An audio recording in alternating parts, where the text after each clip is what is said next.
მოგესალმებით მეგობრებო, ყველა ჩემი სახელი არის ალექსანდრე და დღეს ჩვენ გადავიღებთ HTML-ის სრულ კურსს. ესე იგი, ამ ვიდეოში გაიგებთ რა არის საერთოდ ტეგი, როგორ მუშაობს HTML და როგორ ვემუშაოთ მას. ეს არის ვიდეოს რიგით პირველი ნაწილი, ამიტომ მოდი დავიწყოთ. მაგრამ პირველ რიგში ალბათ, ვინც ამ კურსის აღება გადაწყვეტეთ, დაინტერესებული ხარ პროგრამირებით და თქვენ მომავალ საქმიანობად, სწორედ პროგრამირებას განიხილავთ. მოდი პირველ რიგში განვიხილოთ თუ საერთოდ რა არის HTML და რაში გამოიყენება იგი. მოდი ახლა სატესტო შევალ რაიმე საიტზე, აი მაგალითად იყოს ანას YouTube იყოს. YouTube-ზე შევალ და ნახოთ ახლა განვიხილოთ. აი აქ YouTube-ზე არის, ასე ვთქვათ, ვიდეოები, ხო? HTML-ის საქმე არის, აი ეს კონკრეტული ფანჯრები რო არის, აი შორტებს რო დავაწვევი და ეგეთი რაღაცები, ხო? აი ეს კონკრეტული ფანჯრები გააკეთოს და გააკეთოს აი ამ ვიდეოებზე hover ანიმაციები. აი მაგალითად აქ რო ჩავწერეთ, გავუჯდეს და ასე შემდეგ. ეს არის ძირითადად HTML-ის და CSS-ის საქმე. ხო, ასევე მარტო HTML-ს არ შევეხებით ამ კურსში და შევეხებით ცოტა CSS-საც. ეს არის ძირითადად HTML-ის ასე ვთქვათ საქმე. ანუ HTML-ს ევალება, რომ ძირითადი დიზაინი რაც არის, ეს გააკეთოს. რაღაცა დააჭერ, რაღაცა ამოხდეს, მაგრამ HTML-ის საქმე უკვე აღარ არის შენო ვიდეოს დაალაიქებ ის რომ მონაცემთა ბაზაში სწორად შეინახოს. ამიტომ დღეს ჩვენ არ შევეხებით ისეთ რთულ რაღაცებს, როგორც არის JavaScript, Vue.js და ასე შემდეგ. კარგი. მოდი ახლა პირველ რიგში გადავწყვიტეთ თუ როგორ უნდა დავწეროთ საერთოდ კოდი, ხო? საერთოდ მნიშვნელობა არ აქვს კოდი. ჩვენ შეგვიძლია ეს ყველაფერი გავაკეთოთ text დოკუმენტში, აქ დავაწერთ index.html ეს მარტივად. და text დოკუმენტს რო გავხსნით, აქ შეგვიძლია დავაწეროთ რაღაცა, აი მაგალითად აი აქ მოდი ახლა ვისწავლოთ ყველაზე მარტივი ვებსაიტი გაკეთებთ და მიწევთ. აი აქ დავწეროთ ახლა ყველაზე მარტივი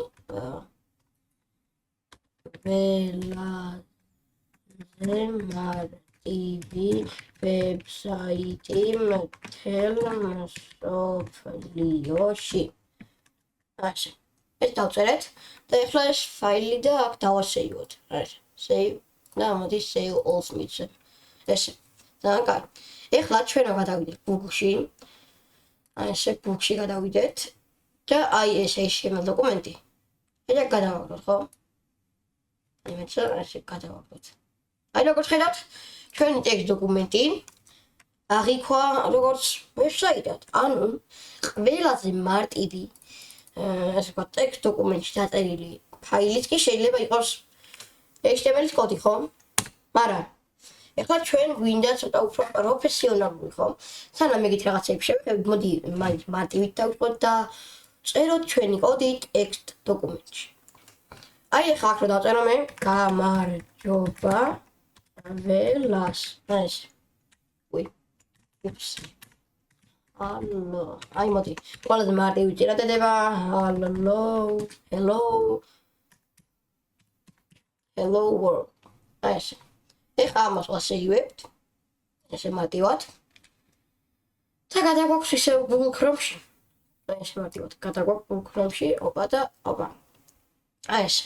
მაგრამ ჩვენ ყოველ პატარა ცვლილებაზე ესე აქ არ გადავიდეთ არ დავასეივოთ და რაღაცები, ხო? ეგეთი რაღაცები რა მოგიწევს. აი მაგალითად ამოიგინე რაღაცა ცვლილებით ჩამატება მოგინდა, ხო? და სანდრო მე აქ უნდა ესე დაასეივო, მე კიდე გულში გადააგდო. ამიტომ წაწევთ refresh. აი მაგალითად რაიმე ახალი დავწეროთ zest. აი ესე. zest. აი ამას, აქ დასეივა მაინც მოგვიწევს, save all და ახლა ამას რომ გამომრთავთ, შეგვიძლია არ გადავაგდოთ. არამედ უბრალოდ ჩვენი ფაილი დავარეფრეშოთ. აი ესე, refresh გავუკეთოთ და ბუმ, გაჩნდა აქ ჩვენი index.html-ის ასე ვთქვათ, ჩანაწერი, ხო, ესე დავარქვა, ჩანაწერი დავარქვა. კარგი. მოდი, პირველ რიგში ყველაზე მარტივი რაც არის, ვისწავლოთ ტექსტები და შემდეგ უკვე გადავიდეთ უფრო პროფესიონალურ რაღაცებზე. კარგი. მოდი, ახლა ვისწავლოთ ტექსტებთან უფრო ფართოდ მუშაობა, მოდი ამბობს გავაკრო, მაგრამ რატო არ გხდება? ხო, აი აქ იყო უნდა დავასეივო ეს, save და ვალა, გაქრა. ამ ჩვენ ორი ატრიბუტები გვაქვს, ხო? კარგი, აი აქ ხედავთ რამე არის სანდრო, ნახოთ თუ მუშაობს. უნდა დავასეივოთ, მაგრამ არა. სანდრო და როგორც ხედავთ თან ეკრანი გაშოლა, თან რაღაცა უცნაურობები წამოვიტანა, ხო? აი იმიტომ რომ ეს სანდრო დავწერე. კარგი. მოდი, ეხლა აქ დავწეროთ, აი ეს რაღაცა h1 და მე ანუ აი ეს რაღაცა ანუ მეტობი და ნაკლებობი ნიშნები და მაგათ შორის ჩავწეროთ h1.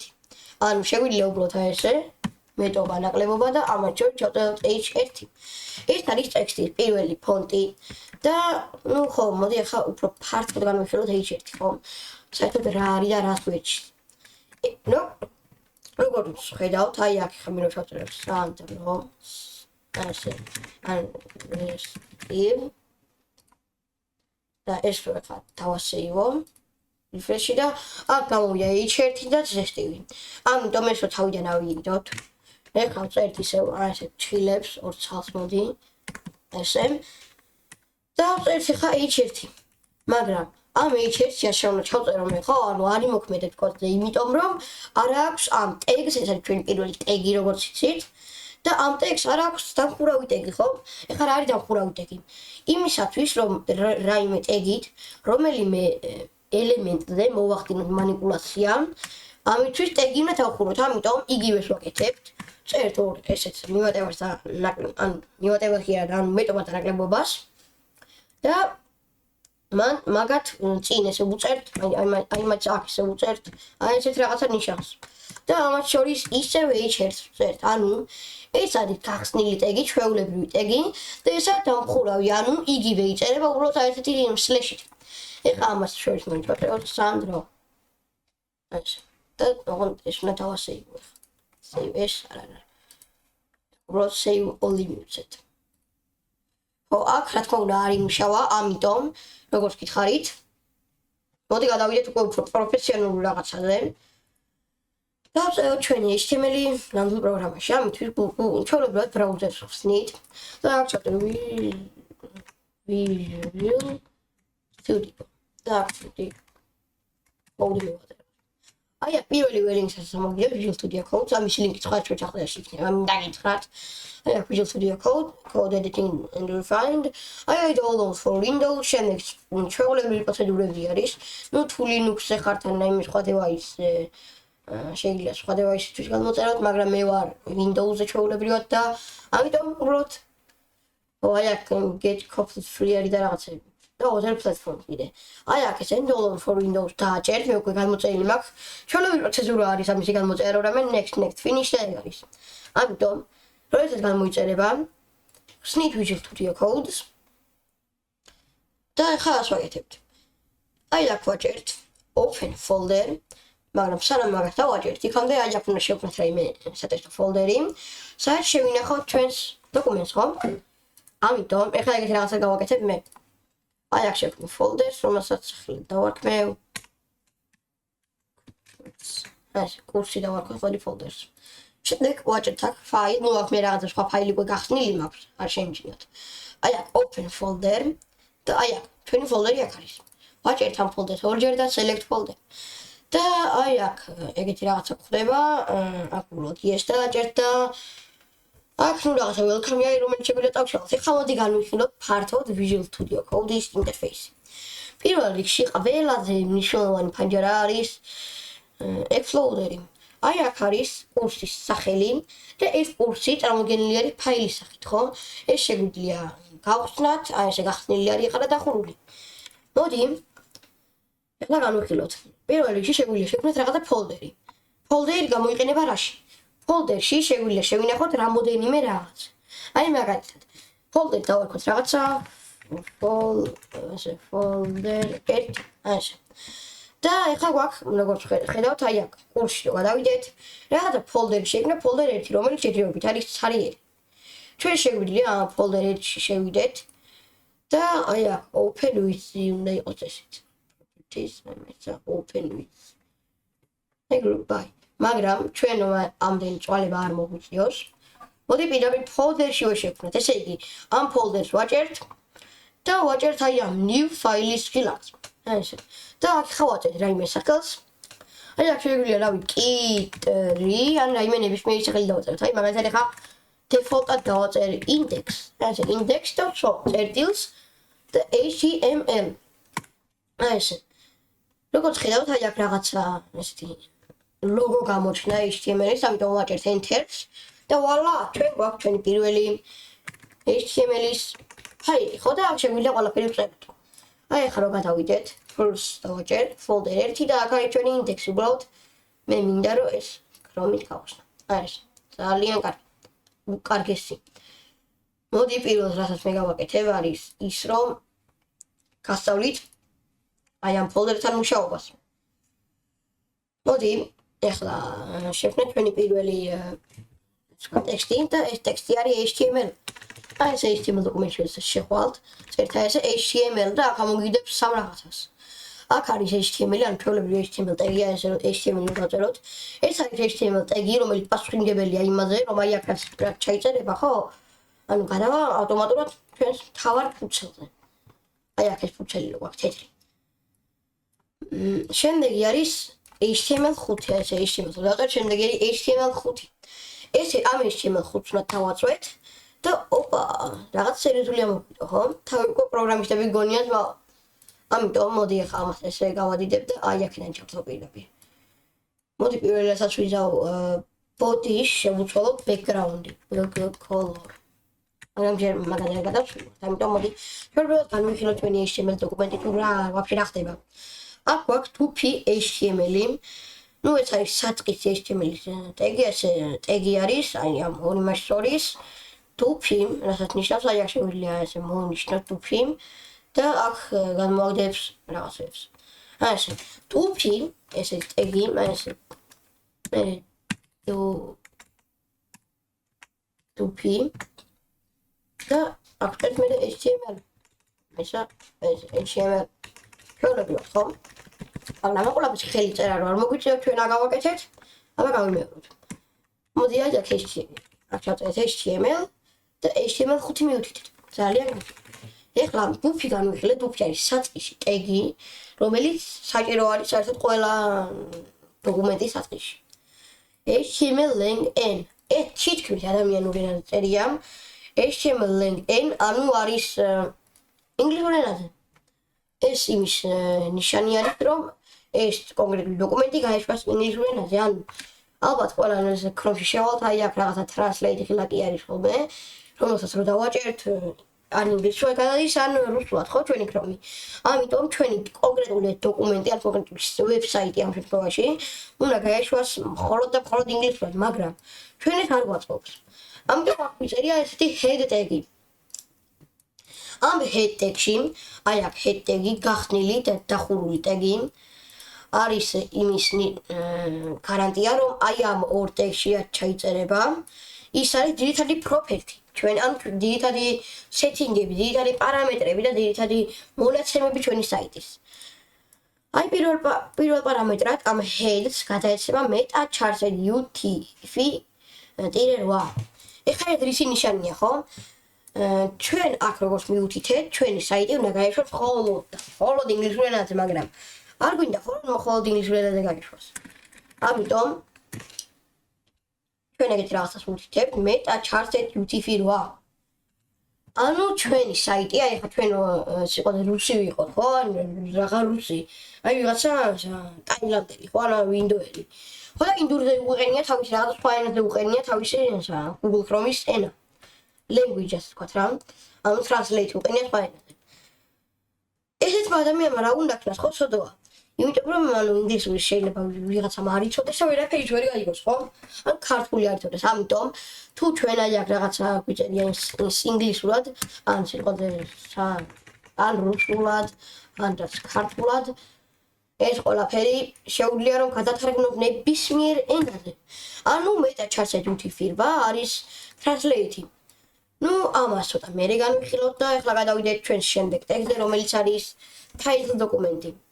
ანუ ეს title ტეგი არის. ხო, ეს იმიტომ არ განვიხილე, რომ ეს არ არის, ანუ ისეთი ტეგი, რომელსაც აქვს თავისი დახურვა, ხო? ეს მეტა დახურვა ამას არ აქვს, მეტა. ეს დახურვა ამას არ აქვს. ეს არის ერთი მთლიანი ტეგი და მაგერჯერ ჩვენ არ გადასულვართ. დღეს ჩვენ მუშაობთ მხოლოდ და მხოლოდ ტექსტებზე და HTML-ის საწყის ინტერფეისზე. აქ არის title დოკუმენტი. ეხლა title-ი რა შვება, ხო? title-ის საშუალებით ჩვენ შეგვიძლია გავიგოთ ეგეთი რაღაც. აი აქ title-ში რა იწერება, ხო? title-ში ჩავწეროთ რაიმე ნებისმიერი. აი სანდრო. როგორც ხედავთ, აი აქ, აი ამ თავად ტაბში რაც უნდა ჩავწეროთ. აი აქ იცვლება, ანუ რაც იწერება ამ title-ში, ხო? ეხლა ჩავწეროთ მოდი HTML course. ან რა ვიცი, HTML-G ან რამე ეგეთი, ხო? ეს ზეგავლენას ახდენს, მხოლოდ აი ამ ტაბზე, ანუ აი ამ თავად ფუნქციას title დოკუმენტი ჩაწერილი რაღაც არ ეხება. კარგი. ანუ მივხვდით title რა არის. მოდი კიდევ ერთხელ გადავიმეოროთ. დუპი HTML არის საწყისი ტეგი. HTML n არის პასუხისმგებელი ჩვენი დოკუმენტის ენაზე. head text-შიაც იწერება არის თავარი property და setting-ები და პარამეტრები ჩვენი დოკუმენტისთვის, ანუ აი ამ თავარი თეთრი ფუნქციისთვისაც საერთოდ შიდა სამზარეულო თუცაც ვთქვათ და ხო, ეხლა გადავიდეთ ჩვენ შემდგომ და ასე ვთქვათ, ყველაზე მთავარ ტეგებზე head და body ტეგები. Agi head tag-ი როგორც ხედავთ განვიხილეთ, head tag-ში იწერება ყველანაირი პარამეტრი და ახლა body tag-ი, ხო, ასე ვთქვათ, ეს HTML tag-ი როგორც ხედავთ, აი ამ HTML წინ მიეწერა აი აქ HTML lang n-ი და აი აქ ხურება HTML, ხო? ანუ ეს დუპი HTML-ი იწერება HTML-ი წინ, რათა ჩვენ აღვიქვათ, რომ ჩვენი კოდის წერა უკვე დაიწყო. კარგი, ეხლა რა ხდება? ჩვენ გვაქვს ჩვენი პირველი tag-ი body tag-ი. Body tag-ი რა შვება? ხო, როგორც ახსენე, ანუ HTML tag-ში აწერება მოქმედი თავარ ფუნქციაზე, head tag-ი შეაწერება არის property და body tag-ში აწერება ასევე მოქმედი მხოლოდ და მხოლოდ აი ამ ფუნქციაზე, დანარჩენ არც ერთ ნაწილზე, აქ რაც არ უნდა ჩავწერო, სანდრო არა, რაც არ უნდა ჩავწერო, აი აქ, აი ამ link-ში თუნდაც, აი აქ ჩავწერო html.com ესე. ხო, ანუ არანაირი ზეგავლენას არ ახდენს, ხო? იმიტომ რომ ჩვენ body text-ში ჩავწერეთ, ანუ მივუთითეთ, რომ აი ამ თეთრ ფუნქციაზე მოახდინე манипуляცია. კარგი, განვიხილეთ ჩვენი საწყისი ტეგები და ახლა მოდი განვიხილოთ ჩვენი პირველი ტექსტის ელემენტი. აქ ახლა უნდა ჩავწეროთ ამისთვის. ხო, ასევე სანამ ამას გავაკეთეთ, მოდი რამოდენიმე ტექსტი შეგაჩვენეთ, რომელიც დაგეხმარებათ HTML-თან მუშაობაში, აი მაგალითად auto closing tag ესე ვქეთ ვარდები. აი ესეთი არის auto closing tags, ამას install-ს დააჭერთ. მე install-ის შემდეგ ანუ დაეცახმებით ყველანაირ private policy და გადმოვწერთ. ეხლა რა ხდება? ხო, რა შვება ეგ ისინი. აი აქ მე რაღაცა ჩავწერო, ხო? აი მაგალითად HTML tag-ი. აი ესე. ანუ მაისა მოდი ახლა სხვა რამე ჩავწერა ესე. HTML აი ესე, ხო? აი როგორ ხდება ავტომატურად დახურა. ამის გარეშე მე მომიწევდა რომ ესე ჩავწერო აქ ჩემი მე ესე აქ slash-ი დავსვა და აქ ჩავწერო მე ესე HTML, ხო? HTML, მაგრამ auto closing tag-ი ვეხმარებ ეგეთ რაღაცაში რომ HTML-ს დავწერთ. აი ესე რომ დავწერთ HTML-ს აქ და აი აქ აი ესე ავტომატურად ხურავს. ხო? სამაგარი რაღაცა. კარგი. განვიხილეთ HTML-ის სტრუქტურა. და გადავიდეთ მოიჩვენს შემდეგ თემაზე, რომელიც არის ტექსტები. აი, კარგი, დღევანდელ ვიდეოში ვიტრიალებ მხოლოდ და მხოლოდ h1-ზე და მის საწყის პროპერტიებზე. კარგი. პირველ რიგში განვიხილოთ ჩვენი ფონტები, ხო? მოდი უფრო კარგად რა გიხსნათ. აი ეგეთ რაღაცას გავაკეთებ.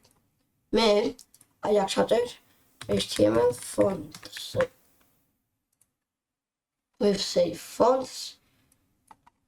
და აი აქ როგორ ხედავთ არის ჩვენი ესეთი ფონტები, რომლებიც private policy-ს ეთახება. კარგი, მოდი განვიხილოთ ჩვენი პირველი ტექსტის ფონტი, რომელიც არის h1. კარგი, მოდი განვიხილოთ ჩვენი პირველი ფონტი, რომელიც არის ესე h1. წერთ. ესე ხურა. h1-ში უნდა ჩავწეროთ რაიმე კონკრეტული ტექსტი, ან ჩავსვათ რაიმე კონკრეტული გასავგაცებული ვარ. რაიმე კონკრეტული ტექსტი ან ჩავსვათ რაიმე კონკრეტული ობიექტი. ობიექტებზე ჩვენ არ გადავსვლათ, ამიტომ მოდი მარტო ტექსტზე ვიმუშავოთ, აი მაგალითად ტექსტს ჩავწეროთ. როგორც ხედავთ, აი ჩვეულებრივი ტექსტისგან განსხვავებით, უფრო დიდად დაიწერა ეს, ხო? ანუ მე საიტი რომს არ გავადით, როცა დავაპატარავ, ხო, მაუსის სკროლით და კონტროლით.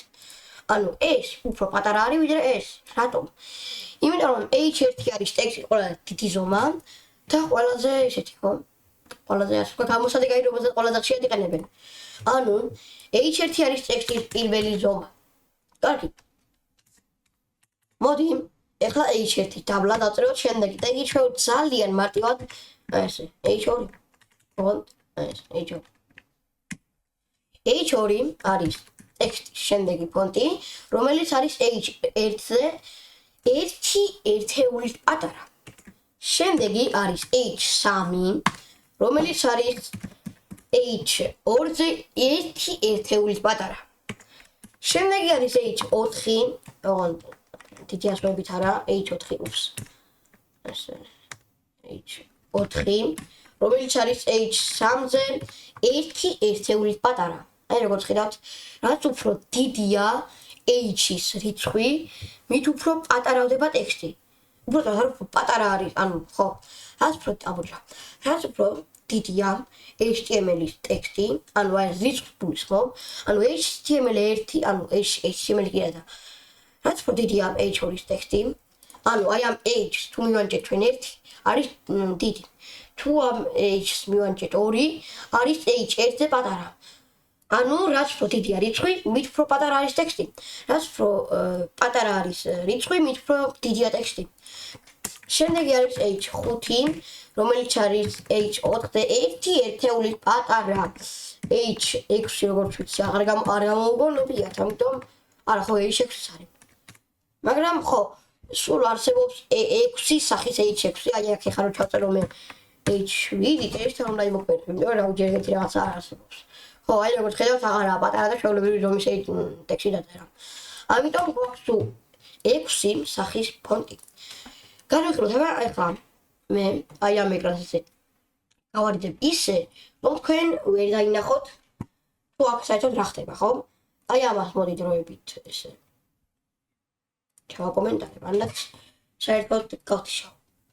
ასე, გავთიშავ. წერახი გავთიშავ და მარტო აი ეს უკმეთი გვაქვს, ხო? ეხლა მოდი დავაპაუზოთ ვიდეო და მიპასუხეთ. რა ფონტი არის აი ეს ტექსტი? სწორია. ეს ტექსტი არის H1-ის ფონტის. რა ფონტს მიეკუთვნება მეორე ტექსტი? დიახ, ეს არის H2-ის ტექსტი.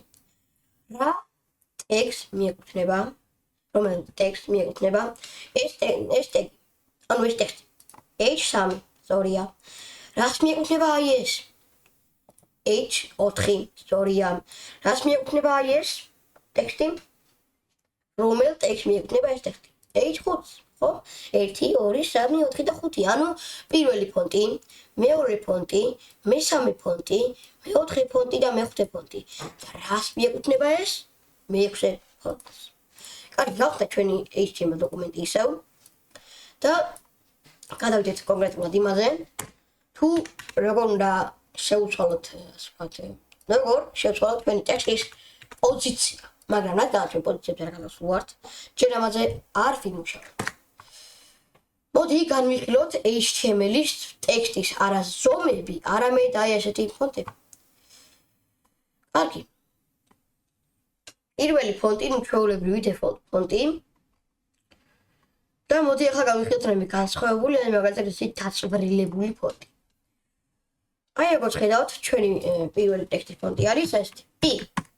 P ძირითადად არის აბზაცის აღნიშნული ტეგი. აი ესეთი P ტეგი გვაქვს, რომელშიც აი მოდი ცოტა გავადიდებ ესე. აი ესეთი P ტეგი გვაქვს და აი ეს P ტეგი რო შევცვალო მე H1 მაგალითად. და აქაც რო H1 ეყებს, H1. აი როგორც ხედავთ, რან და უფრო გადიდდა, ხო? P ტეგი აღნიშნავს იმას, რომ ჩვენი ტექსტი არის აბზაცი და არა ჩვეულებრივი რაიმე H1. რან დავაჭიროთ. და როგორც ხედავთ 0 1 2 3 4 5 6 7 8 და 9. მოდი 10-იც მივუწეროთ ბარე. აი ეს. ანუ P ტეგი არის აბზაცის აღნიშნული ტეგი. გადავიდეთ შემდეგ ტექსტზე. რომელიც გახლავთ სერიფი ქვია, ჯორჯია ტეგი ქვია, ასე ვთქვათ. აი გადავიდეთ ამ ტეგზე და როგორც ხედავთ ხარ ახდება. ჩვენ გვაქვს ესეთი რაღაცა. გვაქვს style და body აქვს font family მინიჭებული. ეხლა ეს font family რისი გარანტია არის? ეს font family ან ზომებს უკარგავს მნიშვნელობას. აქ არის style ტეგი, რომელშიც წერია CSS ელემენტი, მაგრამ ჩვენ ამას არ ვეხებთ, ხო? მაგრამ აი ამ font family-ის საშუალებით აი ესეთი მაგიური ტექსტი გამოიქმნა. აქ მოდი ის ჩავწეროთ ახლა რაიმე, აი მაგალითად სანდრო. ეს სანდრო. და როგორც ხედავთ, აი რაღაცა აბსაცივით რა ხიქვა. კარგი. მოდი ახლა გადავიდეთ ჩვენ შემდგომ ელემენტზე და ეს არის ტექსტისთვის ფორმის ცვლილება. ფორმის რა, ანუ პოზიციის. მოდი ახლა ჩვენ სანამ აი ამ ჩვენ ტექსტს დავწერთ, იქამდე მოდი განვიხილოთ ეგეთი ძალიან მნიშვნელოვანი თემა. ეს არის ტექსტები. და მათი, ანუ ერთი ტექსტი, რომელ ტექსტს ეკუთვნის შვილად. კარგი. მოდი ახლა ეგეთი რაღაცა დავწეროთ. დავწეროთ რაღაცა h1 და მოდი ახალი ტეგი განვიხილოთ b-ტეგი. b-ტეგი, როგორც ანუ b-ტეგი უბრალოდ ამუქებს ჩვენ ტექსტს. აი მაგალითად მოდი ვცადოთ აი რაღაცა არასდროს დავწერე, მაგრამ აი როგორც ხედავთ, გაამუქა. მოდი ჩვეულებრივ ტექსტს შევადაროთ, მაინც უკეთესი მაგალითისთვის. და ჩვეულებრივ h1 დავწეროთ და როგორც ხედავთ, გაამუქა, ხო? აი მაგალითად ჩვეულებრივი h1 დავწეროთ და სანდრო. აი როგორ ხედავთ, ეს რო გამუქებული არის. არა და ორივე h1-ია, ხო, რანაირად. ამიტომ მოდი ახლა განვიხილოთ ის თუ რომელი ტექსტი, რომელი ტეგი, რომელ ტექსტს ეკუთვნის შვილად. ეს არის ძალიან მნიშვნელოვანი თემა, რადგან ანუ უყურეთ, გვაქვს რაღაცა h1 და გვინდა რომ აი ამ h1-ში არსებული ტექსტი სანდრო გავამუქოთ, ხო? ამიტომ ჩვენ რას ვაკეთებთ? ამიტომ უნდა დავწეროთ b-ტეგი. ოღონდ სანამ ამ b-ტეგს დავხურავთ, ხო? აი ახლა მაგალითად აქ მე b-ტეგი გავხსენი, სად უნდა დავხურო, ხო? აი მოდი უკეთეს მაგალითისთვის, აი ამ HTML-ს დავწერ, აი უყურეთ, წარმოვიდგინეთ რომ ეს არის რაღაცა ბოქსი, ანუ ყუთი, რომლის გარეთაც ის კოდი, რომელზეც ეს ელემენტი ახდენს манипуляციას, აღარ მოქმედებს. ანუ ამით გარეთ რო დავწერო სანდრო, ის არ გადიდება, იმიტომ და დარჩება ჩვეულებრივი ფონტაკი. და აქ რო დავწერო სანდრო, ჩვეულებრივ სანდრო გახდება, ხო? ანუ თუ დახურული ტეგის, ანუ გახსნილი ტეგი ხო გვაქვს? თუ აი ამ დახურული ტეგის გარეთ წერება რაღაც, ანუ ჩვენ გვაქვს რაღაცა ესეთი ფონტი, ხო? ეგ ფონტი დახურული ტეგის გარეთ ჩავწეროთ, ხო? ის ტექსტი, რომელზეც გვინდა რომ ამ ფონტმა მოახდინოს манипуляცია, აღარ იმოქმედებს. ანუ დახურული h1-ის გარეთ, აი აქ დავწერო რაღაც, აღარ იმოქმედებს, ავტომატურად გაიჩება. და ეხლა Visual Studio Code-ის კოდინგი როგორ მუშაობს, ხო? აქ არის ლაინები, როგორც ხედავთ. ეს ამ ლაინებზე კიდე ანუ შემდეგ მოახდენ, ასე ვთქვათ, უფრო დიდი ყურადღებით გატანას, ასე ვთქვათ რა. უფრო დიდი ყურადღებით გამახვილება, ხო? ესე იგი, აი როგორც ხედავთ, გვაქვს ჯერჯერობით 3 ლაინი. და სანდრო. ესე იგი, ახლა რა ხდება? ჩვენმა კოდმა ჯერ პირველი კოდი აღიქვა, წაიკითხა ეს კოდი და გაარკვია, რომ ეს კოდი წარმოადგენს ტეგს სახელად h1. შემდეგ გაანალიზა, თუ საერთოდ რა სახის ფონტი არის. შემდეგ ეგეთი რაღაცა გააკეთა. რადგანაც ჯერჯერობით წაკითხული აქვს მხოლოდ ერთი ხაზი და ამ ერთ ხაზში მხოლოდ და მხოლოდ გახსნილი h1 წერია. ჩამოვიდა დაბლა და შემოწმებინა ამ h1-ს რაიმე ელემენტი ხომ არ ეკუთვნის. თუ ნახა რომ ჩვენ რაიმე ტექსტი გვაქვს ჩაწერილი აქ და ეს ანუ ამ h1-ს რაიმე ელემენტი ან რაიმე ტექსტი ეკუთვნის, მაშინ ავტომატურად ანუ დაიწყო აი ამ h1-ის საშუალებით აი ამ ტექსტზე, რომელიც აი ამ h1-ს ეკუთვნის манипуляცია. მაგრამ რაღაცა ერორი ამოუგდო, რადგან ჩვენი ტეგი არ არის დახურული. ნუ ჯერჯერობით მარტო ორი ლაინი აქვს დაგიხული და ის ლაინი, ანუ ის ხაზი არა აქვს დაგიხული, სადაც დახურულია. ამიტომ გადავიდა შემდეგ ხაზზე და წაიკითხა უკვე დახურული ტეგი. ვერანაირი ერორი, ანუ ვერანაირი შეცდომა ვერ აღმოაჩინა, რადგან ჩვენ გაქვთ გახსნილი და დახურული ტეგი, ამ გახსნილ და დახურულ ტეგში წერია ტექსტი. ხო? ამიტომ გავუშვა პირდაპირ ინფორმაცია. ამას უფრო დეტალურად შემდეგ ვიდეოებში განვიხილავთ. ეხლა კი ჩვენი პირველი გაკვეთილი ამით დასრულდა. იმედია მოგიწონათ მეგობრებო, იმედია საკმარისი ცოდნა მიიღეთ და იმედი მაქვს თქვენთვის საინტერესო იყო პროგრამირების სამყაროში შესვლა. ეხლა მოდი ეგეთ რაღაცა გეტყვით. თუ თქვენ გსურთ გააგრძელოთ პროგრამირების სწავლა, ამისთვის შეგიძლიათ გამომყვეთ სხვადასხვა სოციალურ ქსელებში, მაგალითად Facebook-ის ჯგუფი და ასე შემდეგ. და მე შემიძლია დაგეხმაროთ პროგრამირების სწავლაში. რადგან HTML-ი საკმაოდ კარგი დონეზე ვიდი, კონკრეტულად HTML5 და იმედია ხო, ასევე ეგეთ რაღაცა დაგავალებთ, რომ რაც გაჩვენეთ, გამოიყენოთ პრაქტიკაში. ანუ მე რომ ეხლა რაღაცები გაჩვენეთ, შეგიძლიათ რაღაცას რომ დავწერთ, თქვენ ეს ვიდეო დააპაუზოთ, ანუ მე რომ რაღაცა Visual Studio Code-ი გამოვიწერე, ტუტორიალივით გაიმეოროთ. გააკეთოთ ეს ყველაფერი და გადაიწეროსავით, ხო? ანუ ჩემი კოდი რომ დაწერე, ხო? შენ რომ გადაიწერე, ამათ თქვენი ტვინი უფრო უკეთესად იმახსოვრებს. ამიტომ მე რაც ვიდეოებში გავაკეთებ, გაიმეორეთ. აუცილებლად გაიმეორეთ. ძალიან ბევრი ისეთი თეორია არსებობს, რომ ანუ საერთოდ ხო ვიდეოს ან რაღაცას მოსწავლო ვიდეოთი ეს არ უნდა გაიმეორო, ხოლოდ კი არ უნდა გადაიწერო. შენ უბრალოდ უნდა დაიძებირო, მაგრამ დაძებირება რაში გინდა, ხო? დებილობაა უბრალოდ. ამიტომ ეს ყველაფერი გადაიწერეთ და პრაქტიკაში იმუშავეთ. ანუ მე რომ დავწერ რაღაცა H1-ის ტექსტს, ხო? ეს ყველაფერი თქვენს გააკეთეთ. ანუ თქვენს გადმოწერეთ Visual Studio Code-ი, თუ რა თქმა უნდა პროგრამირება გინდათ რომ გაყვეთ. თქვენს დაწერეთ H1 და ნახეთ თქვენ დოკუმენტში. შეგიძლიათ წეროთ Visual Studio Code-ში ეს კოდები, შეგიძლიათ წეროთ ტექსტ დოკუმენტში, მაგრამ მე ყველა გიჩვენებთ Visual Studio Code-ში წეროთ. და ჩვენი პირველი გაკვეთილი ასე მიიწურა. დაეროდეთ შემდეგ გაკვეთილს, რომელსაც დღეს ვეჩაყერ. აბა, ჰე!